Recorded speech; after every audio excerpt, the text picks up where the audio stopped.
Will here with Pyro Putty, and we had some questions on what we mean by waterproof. So Pyro Putty in its condensed form is waterproof.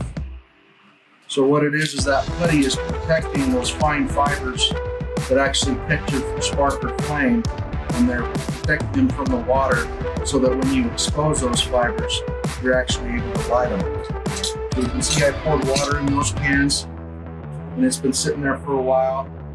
And we'll pour that water out. And then we'll pull a piece out and show you what we mean.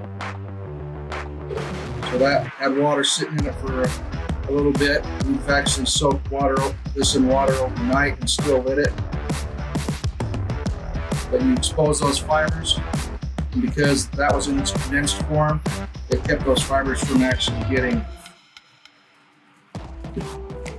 wet. Okay?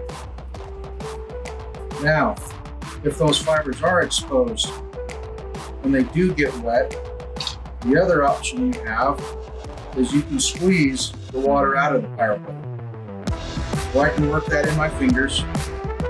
So this is for really extreme, like if it's raining and you've already tried to light your fire once and it's saturated your Pyro Putty because you didn't have it sheltered or something like that. I'm gonna take another piece and show you here. So this is feathered out. I can squeeze the water out of that and work that in my hands.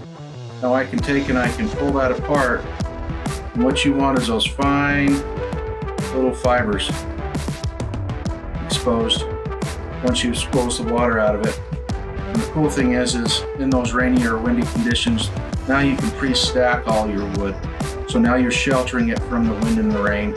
You can mold it to a stick to make yourself a torch, then shelter and light it.